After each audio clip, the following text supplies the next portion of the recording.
Have you ever worked in a demonic nursing home? Probably not. Luckily, you probably don't even know such a place exists. But once you hear this story, you will. The truth about Shady Glen. And once you know it, you'll never forget it. Never. My name is Jeff Morrison. I've been a nurse for 10 years, and I'm passionate about geriatric care. I believed I could help, that I could protect the dignity of people nearing the end of their lives and offer them the warmth of a family. I now understand how foolish that assumption was. 2 weeks ago, I broke the only rule of that facility. I showed fear. The result is this. Every night at 3:06 a.m., a woman with long black hair appears outside my apartment window. She crawls up the wall like a spider, laughing with needle-like teeth, and keeps tapping on the glass. The first night, I called the police. She vanished when the patrol car arrived.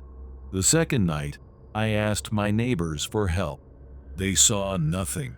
The third night, I consulted a psychiatrist. They told me it was a hallucination.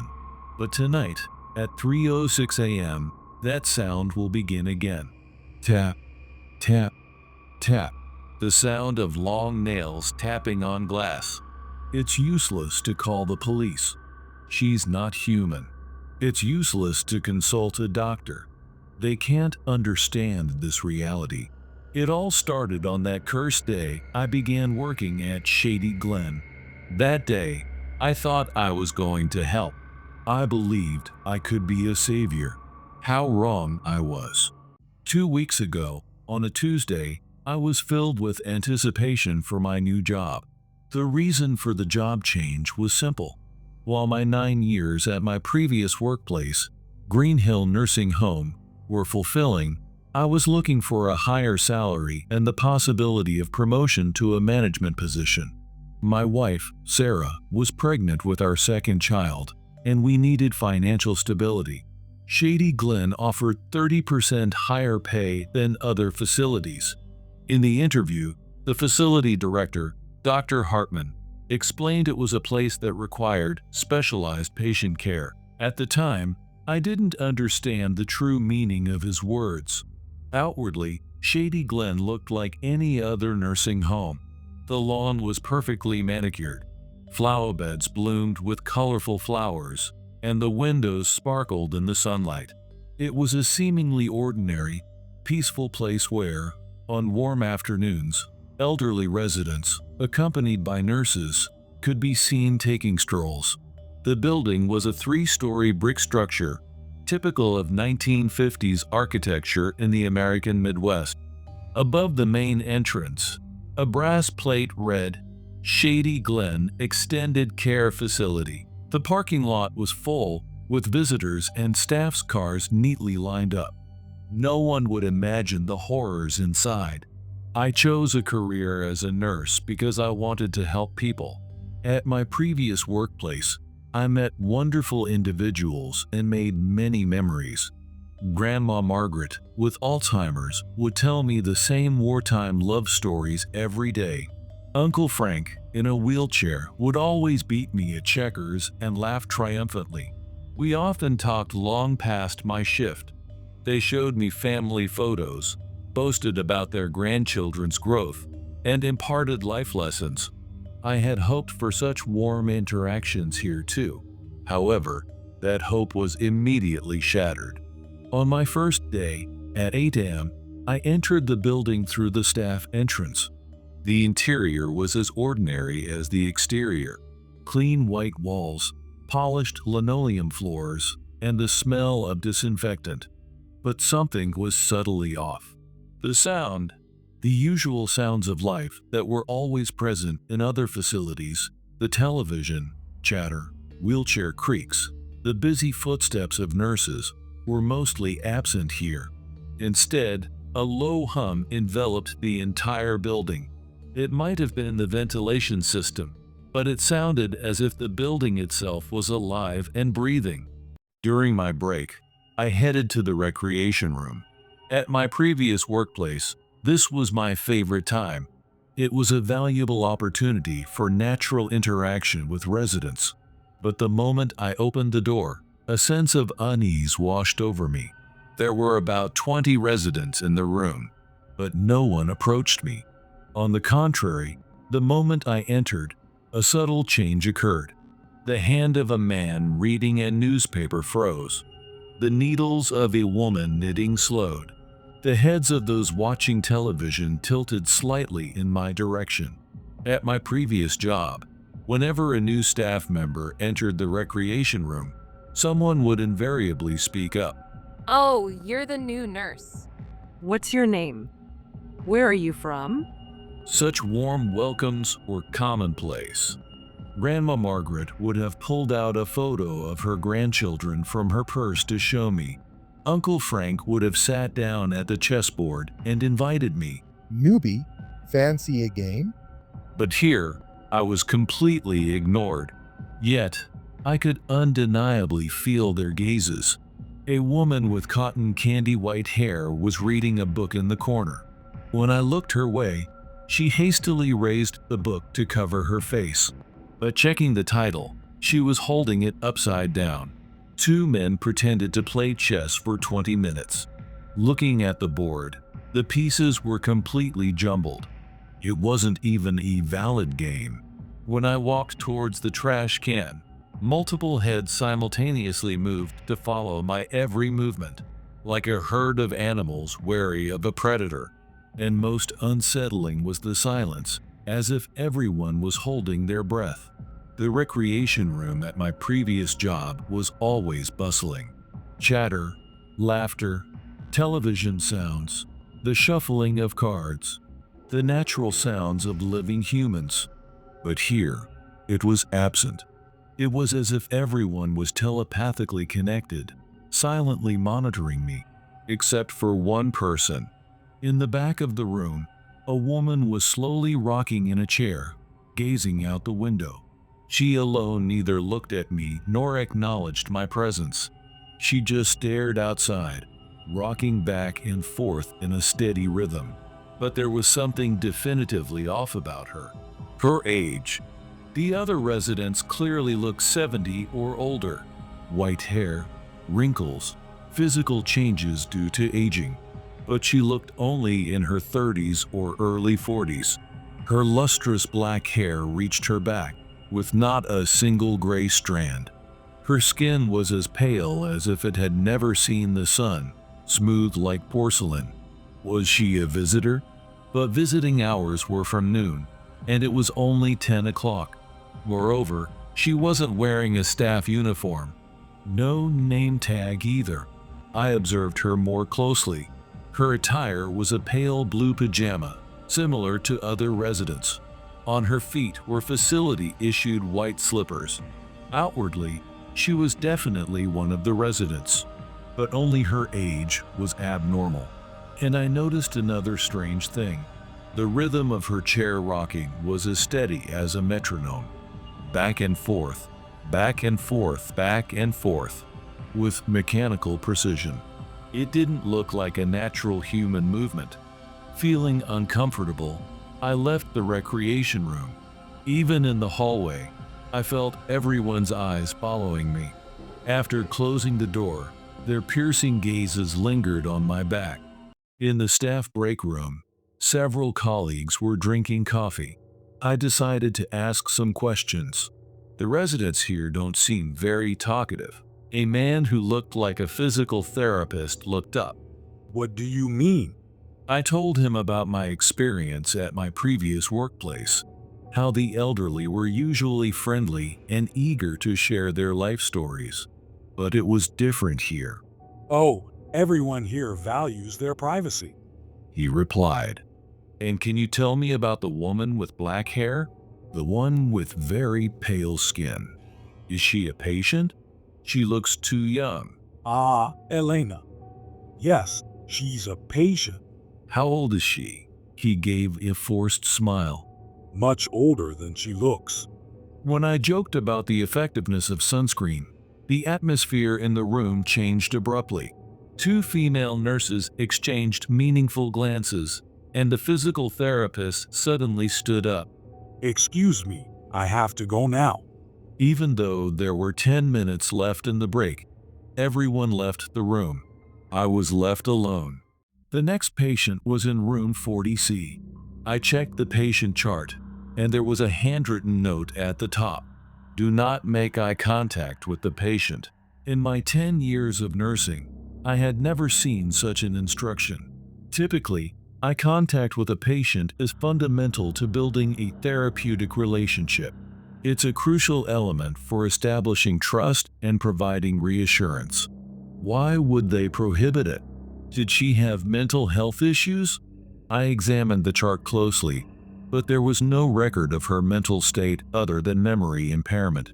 No diagnoses like schizophrenia, bipolar disorder, or PTSD. No record of psychotropic medication or antipsychotic prescriptions. Just one line: onset of memory decline. Still, it was my duty to respect the patient's wishes. If avoiding eye contact would make her feel comfortable, I would comply. Entering the room, a woman sat on the bed. Long gray hair covered half her face, and she wore a stained white gown. The sleeves of the gown had several brown smudges. I couldn't tell if it was blood or food. I greeted her, staring at the floor. "Hello, I'm Jeff. I'm your nurse for today." No reply, but a slight nod indicated acceptance. "Can I help you with anything? Or would you prefer I start with your vital signs right away?" Again, a silent nod. As I took her blood pressure, an intense feeling of unease washed over me. I could feel her gaze, staring intently from behind the curtain of her hair. A cold, analytical gaze, like a scientist observing an experimental animal. Maintaining my professional smile, I wrapped the blood pressure cuff around her arm. "It might feel a little tight, but it will be over quickly." Her arm was abnormally cold. Ice cold, as if devoid of any warmth of life. Was it poor circulation? Or a problem with thermoregulation? During the ear examination, when I shined the penlight, her eyes caught my peripheral vision. Something was wrong. Her eyes were too big. More precisely, her pupils, irises, and the eyes themselves were unnaturally large for her face. They were disturbingly large, like an Instagram filter. Human eyes have appropriate proportions. The size of the eyes relative to the entire face, the balance between the whites and the irises. But her eyes deviated significantly from these proportions, and their color was abnormal. The irises were a deep black, with an ambiguous boundary to the pupils.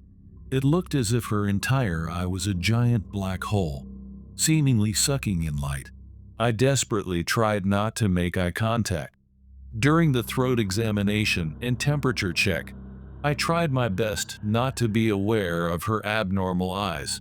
But the more I tried, the larger their presence became. The air in the room was heavy too. Other patients' rooms had the smell of life. Soap, medicine, sometimes perfume or flowers. But here, there was no such human smell. Instead, a damp, cold smell, like a basement, hung in the air. After finishing the examination and saying goodbye, I looked in her direction one last time before leaving the room, without making eye contact, of course. But the outline of her face visible through her hair gave me a strange feeling. She was smiling. The corners of her mouth turned up, and her thin lips formed an eerie arc. But her eyes weren't smiling. They were cold, calculating, as if appraising prey. I quickly closed the door. "Good job," I told myself. "You respected the patient's boundaries. You acted professionally, but deep inside, a small warning bell kept ringing. I had no idea then that this day would end so terribly." Gerald Hancock in room 37A. He was 86, but looked even older. A shrunken body, deep wrinkles, and straight, white hair. But unlike the other residents, he smiled at me. Hello. Are you the new nurse? Finally, I could have a normal conversation. He asked about my background and questioned me about working here. He seemed friendly and positive. The previous nurse was very grumpy, He rolled his eyes. but you seem like a pleasant person. But you seem like a pleasant person. While taking his blood pressure, I asked him where he was from. Instantly, the air changed. His smile vanished, and he averted his gaze. A place very far from here, he mumbled. I tried to change the subject, but a minute later, he started talking again, his clouded gray eyes fixed on mine. I come from a place where demons roam, His voice was low and raspy. a place where shadows need no light, from a place of eternal darkness, a place where shadows need no light, from a place of eternal darkness. I stopped moving. I had heard stranger things from dementia patients. A paranoid man talked about detailed murder threats every day, and a woman believed a skinny woman was hiding under her bed. For the elderly, the line between reality and fiction often blurs. It's important not to fuel delusions, but to listen. You must be happier here, I said. He paused before replying. I am happier here. After finishing the vital signs and picking up my iPad, I was about to leave the hallway when a voice called out from behind me. Jeff, I turned around to see the old man standing in the hallway, a few meters away, completely still. You need anything? He shook his head. demons roam here too. They're just not as noisy. I nodded and waved. Then I noted on his chart, talks about demons, but I later realized that his mental status was recorded as good. There was no record of dementia whatsoever. Next up was Mary Gonzalez on the second floor, room 29B. I took the elevator up and walked down the beige hallway. The hallways here were subtly different from other facilities. The lighting was dim, casting long shadows. Only about half of the fluorescent lights on the ceiling were on. The rest were either off or flickering erratically. Was it for cost cutting, or was it intentionally dim? An endless row of doors, small square windows, and distorted music like a cassette player running out of batteries. The music playing from the speakers wasn't the usual classical or easy listening tunes typically heard in facilities. The melody was recognizable, but something was subtly off. Was the pitch slightly low or the tempo unnatural? It was like an old record playing at the wrong speed, mixed with dissonance. Something was wrong with this place. The gazes, the strange interactions, the distant colleagues. Even the building's structure felt somehow distorted. And then I discovered something even stranger. Room 26C's door was padlocked. I stopped and did a double take. It was definitely a padlock. Old brass, worn and covered in verdigris. It was securely fastened to an additional metal latch installed above the doorknob. The numbers were faded, and the window was completely dark. The room number 26C was also fainter than the others, as if it was intentionally made less noticeable. If it was vacant, why would it need to be locked? Typically, vacant rooms are left open for cleaning and maintenance. Or was there dangerous equipment inside? But this was clearly illegal. Even if a patient posed a danger to others, they should be transferred to a psychiatric hospital or a specialized facility, not confined in a general nursing home. It could also violate fire safety regulations and building codes. I checked left and right. There was no one else in the hallway. Curiosity got the better of me. I leaned my face against the window. The glass was thick and covered in fine scratches, like marks from being scratched from the inside. But even with the hallway light, I couldn't see inside. I cupped my hands and pressed them against the glass, peering in. I squinted, trying to let my retina adjust to the darkness. That's when it happened. Behind the glass, eyes snapped open. I jumped back in surprise. My feet tangled, and I stumbled hard onto the linoleum floor. A sharp pain shot through my arms and knees, and my iPad slid across the floor. Frantically, I got up, and something was moving inside the window. A mass of black hair, and eyes peering through it. Not one, two large, abnormally large eyes. This time, the room light was on. The window had been dark because she was pressed tightly against it. She had been watching me. For how long? Since I walked down the hallway? Pale skin, dark black hair, too young appearance.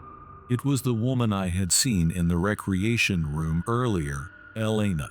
But this time, her expression was clearly visible. She was smiling. A smile so wide it looked like her mouth had been torn open to her ears. Impossibly wide for a human. And I saw her teeth. All of her teeth were pointed. Not just her canines, but her incisors and molars too, all sharpened like needles. I ran down the hallway, not stopping until I reached room 29B. My heart pounded, and cold sweat streamed down my back. When I looked back, the window of room 26C was dark again. I took a deep breath before opening the door. My hands were shaking, and my legs were unsteady. The encounter with Elena moments ago was burned into my mind. Those abnormally large eyes, needle-like teeth, and that impossibly wide smile. She's just a woman with mental health issues, I told myself. Not a monster. She was just looking out the window. She didn't scream or threaten me. But why the padlock? Why that smile? I checked the iPad in my hand. Mary Gonzalez, 78 years old, length of stay 3 years. Diagnoses: mild dementia, arthritis. Special notes: nonverbal. Mary sat by the window, looking out into the courtyard. She was humming a quiet, melancholic tune. To my high school music knowledge, it was clearly in a minor key, a deep, dark sound like D-flat minor. Unlike the other residents, she looked like a normal elderly person. Her white hair was a natural shade, and her wrinkles were age-appropriate. Her clothing was a typical nursing home pajama and cardigan, yarn slippers on her feet. Were they hand-knitted by her daughter? "How are you feeling today, Mary?" No reply. She didn't even turn around. She just kept humming the same 4 notes repeatedly. F, D, B flat, G, F, D, B flat, G. I checked her chart, and it said, "Patient is nonverbal." Ah, that made sense.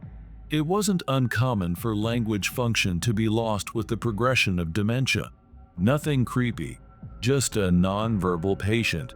I pulled up a chair and began the examination, explaining what I was doing so as not to startle her. "I'm going to take your blood pressure." As I wrapped the cuff, I listened to her humming. The melody was sad yet beautiful. It was like a lullaby, yet also like a dirge. Was it a memory from her youth? A song her mother taught her? Or a beloved tune from a past lover? Let me look in your ear. Her ears were small and well-maintained. Her family must visit regularly. Her nails were neatly trimmed, and her hair was carefully brushed. The moment I pulled her ear and inserted the otoscope, my heart stopped. There was a shadow next to her eardrum. At first, I thought it was earwax, but the shape was unnatural, long and thin, like a small tentacle. When the light hit it, it quickly vanished from sight. What was that? I removed the instrument, changed my angle, and reinserted it. This time, I shone the light carefully and slowly. The eardrum looked normal. No inflammation, no perforation, but I felt a presence deep in her ear canal, as if a small creature was hiding there. I adjusted her ear again, repositioning the instrument. But there was nothing. No shadow, and the ear was completely normal. I put down the instrument and rubbed my eyes. It must be stress. The tension of a new job, the strange encounter with Elena, the overall anxiety. They must be causing hallucinations. It must have been just a shadow I saw when I moved the instrument. Light refraction, lens distortion, eye fatigue. There were plenty of medical explanations. Your ears look good, Mary. But my voice no longer had its earlier cheerfulness. I continued the examination. Temperature, pulse, blood pressure, all within normal range. But I noticed Mary's humming had changed. The same 4 notes, but now at a faster tempo, and the pitch was subtly higher, as if she was excited. F, D, B flat, G, F, D, B flat, G, F, D, B flat, G, F, D, B flat, G. The speed increased, and the notes became more compressed. And towards the end, it no longer sounded like humming, but like a small laugh. I packed up my things, took a deep breath, and left the room. The moment I closed the door, Mary's humming stopped for a moment. I turned around, and she was looking at me for the first time, and she was smiling. I closed my eyes as I passed room 26C, but I thought I heard a faint tapping sound on the glass. I ate lunch alone. I didn't want to talk to anyone anymore. I planned to get through today and then apply for new jobs tonight. I wanted to find a new workplace in a week or 2.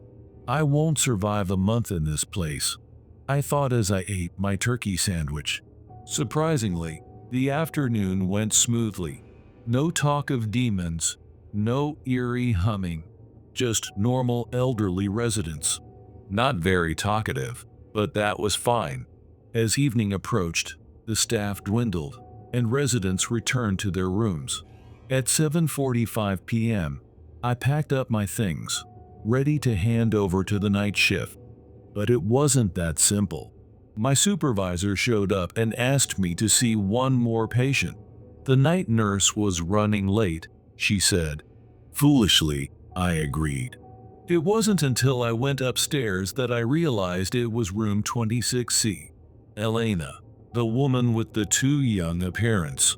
I was overcome with the urge to flee, but I needed the job, even if only for a few weeks.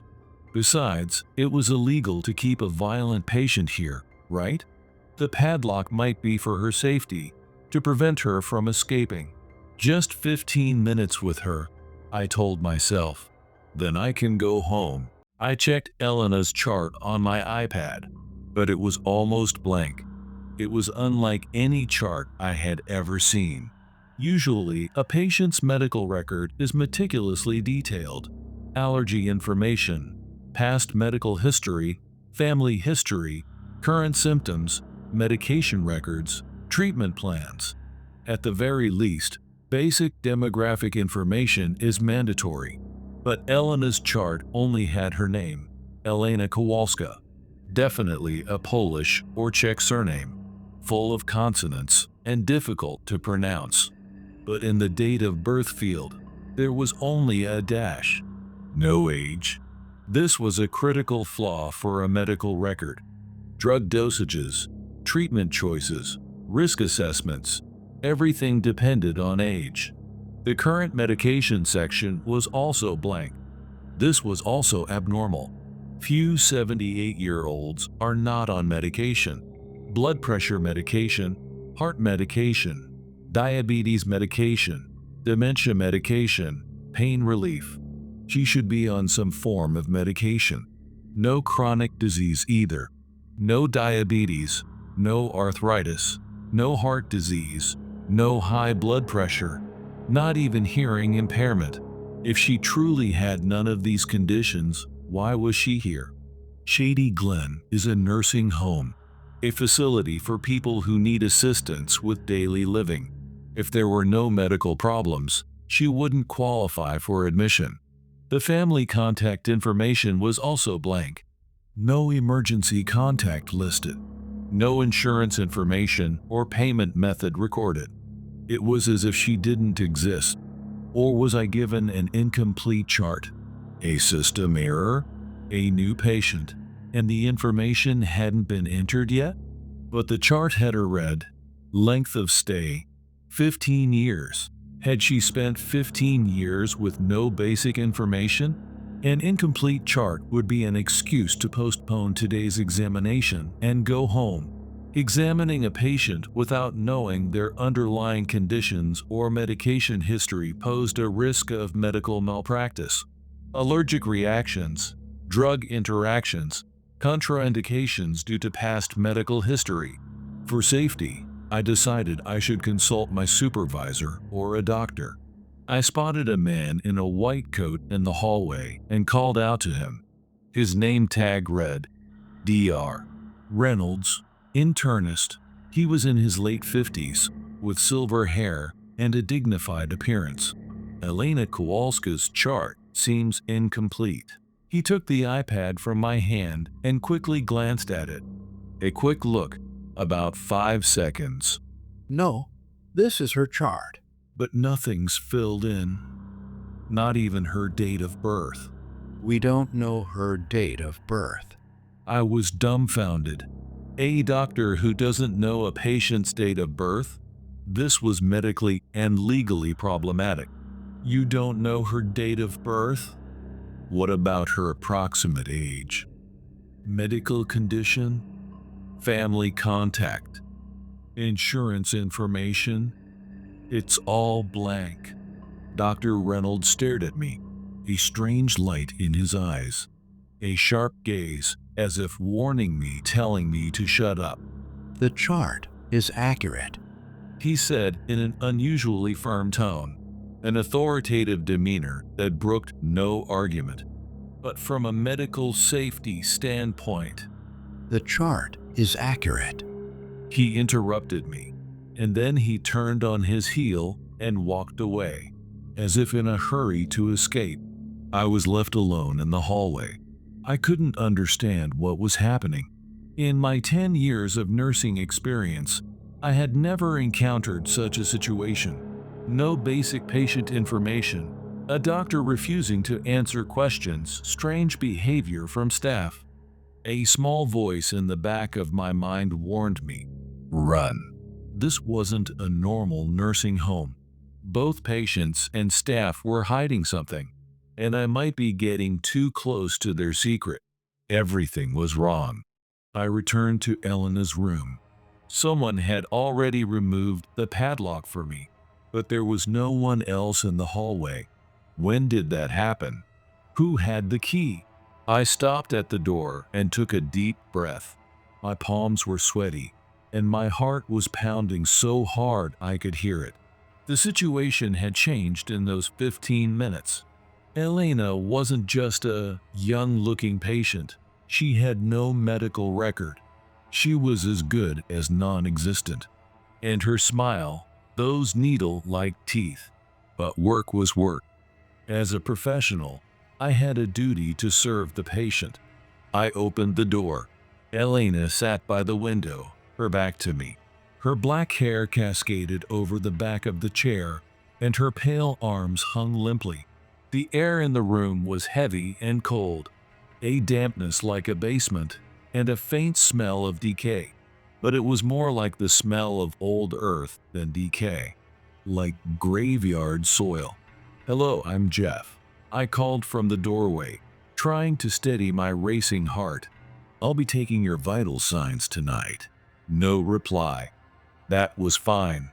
Being ignored was better than other possibilities. I pulled up a chair next to her and unfolded the blood pressure monitor. The Velcro ripped loudly in the silence, like a gunshot. I'm going to take your blood pressure. No reaction. I didn't know if I was explaining for my benefit or hers. Probably both. I wrapped the cuff around her upper arm. Instantly, I was startled by the abnormal coldness. It was ice cold, like meat just pulled from a freezer. Not human body temperature. The rhythmic inflation sound filled the silence. but I couldn't hear the usual heartbeat. No sound of blood flow, no breathing sounds. A silence as if life had ceased. Still, she didn't look at me or acknowledge my presence. She just kept staring out the window, the stark shadows making her skin appear even paler. The blood pressure monitor continued to inflate. 200 mmHg, 250 mmHg, 300 mmHg. Abnormal readings. Normally, a patient would react to the pain, but Elena didn't stir. Elena continued to stare out the window, completely ignoring me. It'll be over soon. Just record the numbers and get out of here. But there was a problem. No blood pressure reading. Strange. The cuff was sufficiently inflated. The device was working normally, but I couldn't get an arterial pressure reading, as if no blood was flowing through her veins. I stared at the dial and removed the cuff from her arm. When I touched it, her arm felt even colder. Colder than ice, as if it had been in a freezer for a long time. I'm sorry. I'll try again. The second time, the same result. The third attempt also failed. No reading could be taken. It was as if I was taking blood pressure from a corpse. My throat was dry. My hands were trembling. Damn it, I thought. Elena, I'll postpone the blood pressure for now. Let me check your ears first.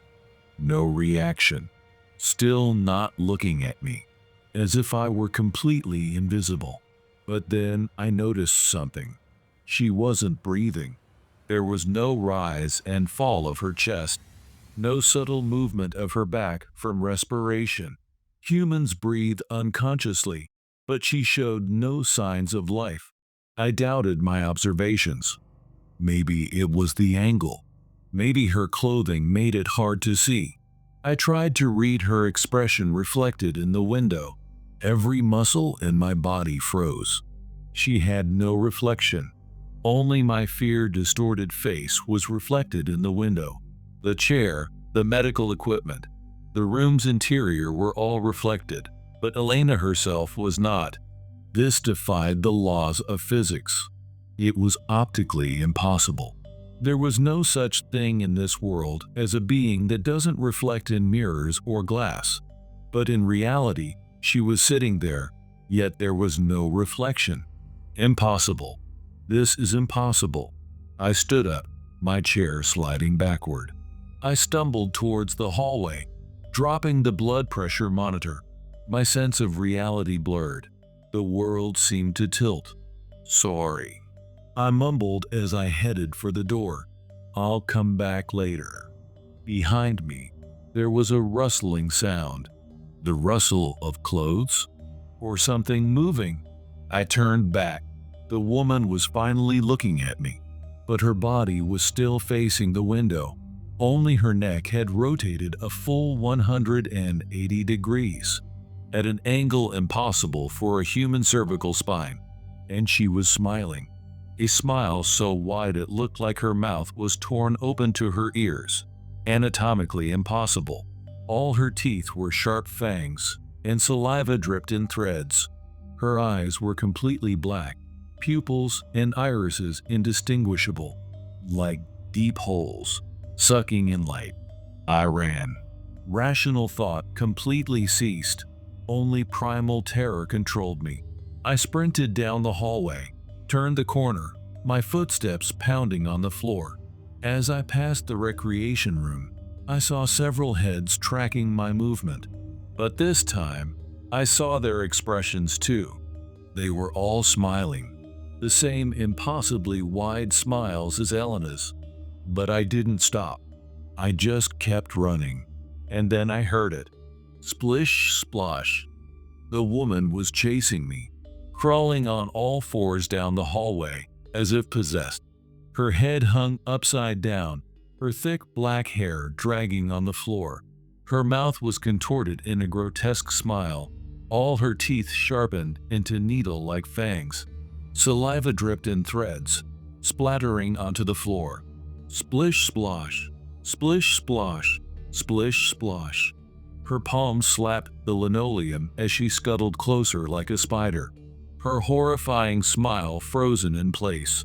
Her body movements were not human. Her joints bent in reverse, and her spine undulated like a wave. Her limbs extended and contracted abnormally, making it hard to distinguish arms from legs. I forced myself to run faster, almost to the elevator, almost to splish splosh, splish splosh, splish splosh. I looked back, and her crawling speed was unbelievably fast, faster than a human sprinting. The sounds of her pushing off the floor like a machine gun.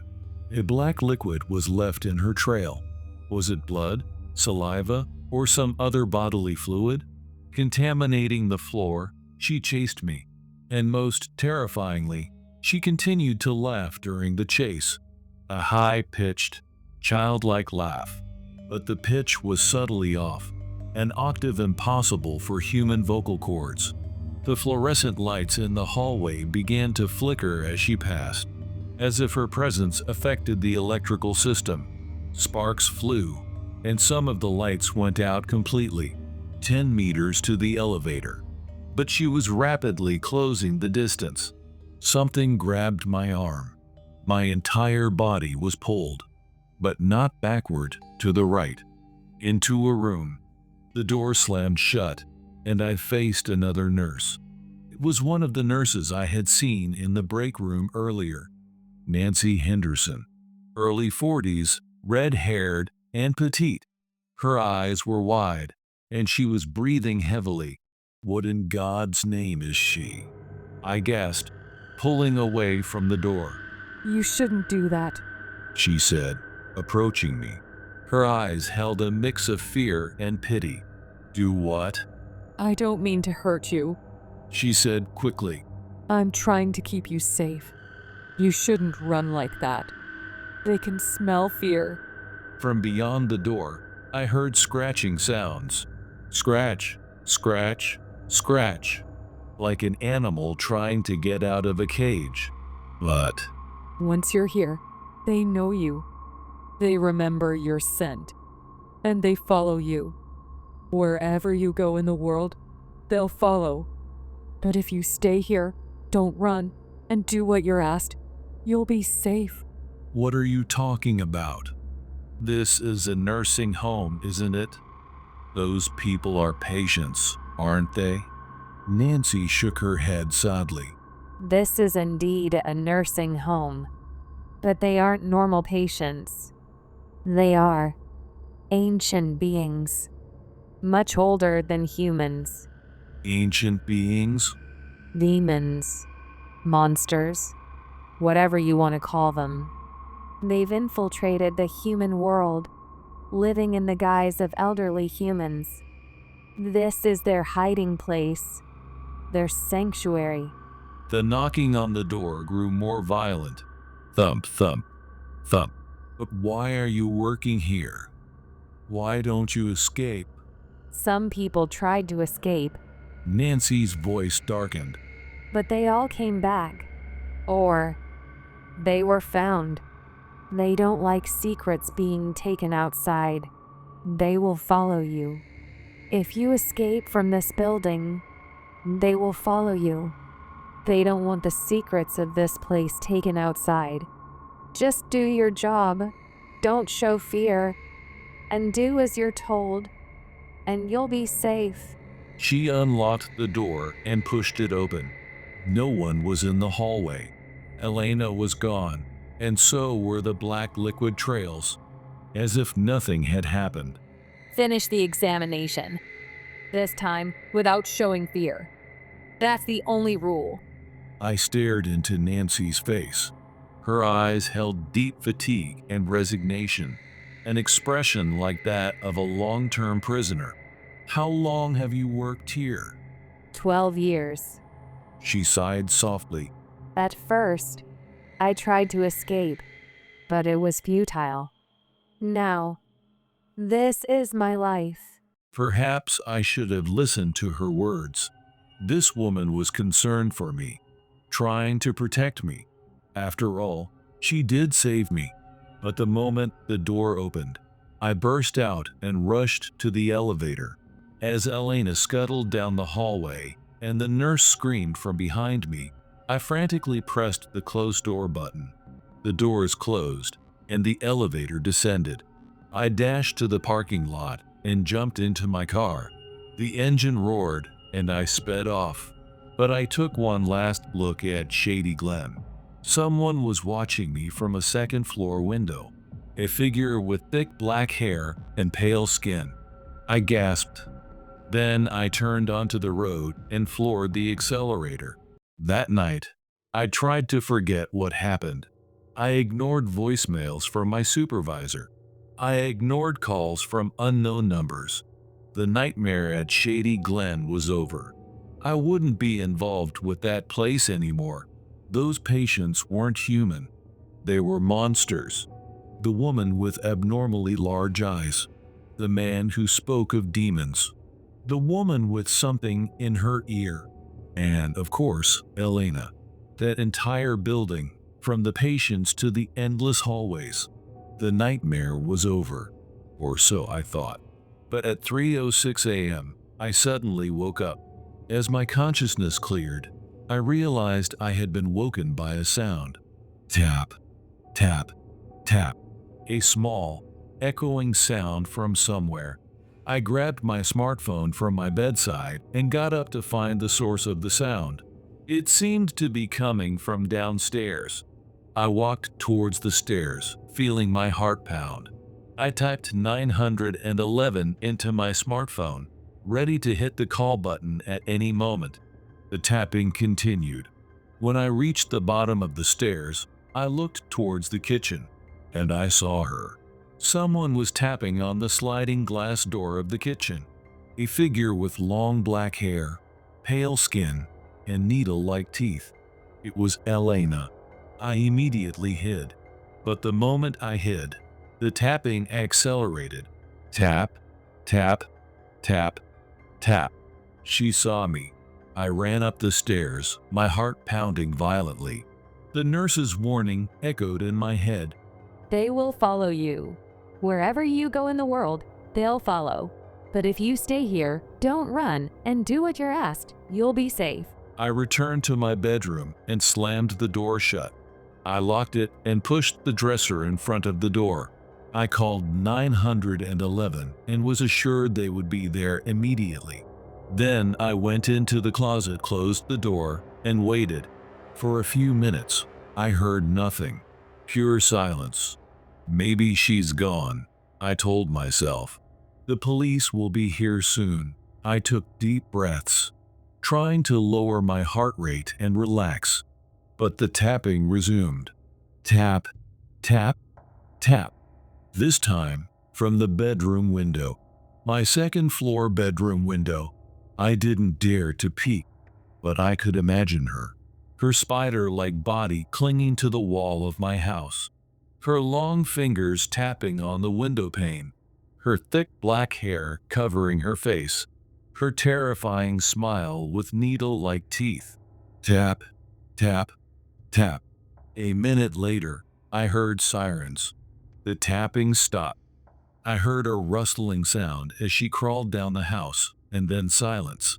The sirens grew louder, and my heart calmed, knowing I was safe. But I wasn't truly safe. Just as the nurse said, I was never safe. I had no choice but to go back.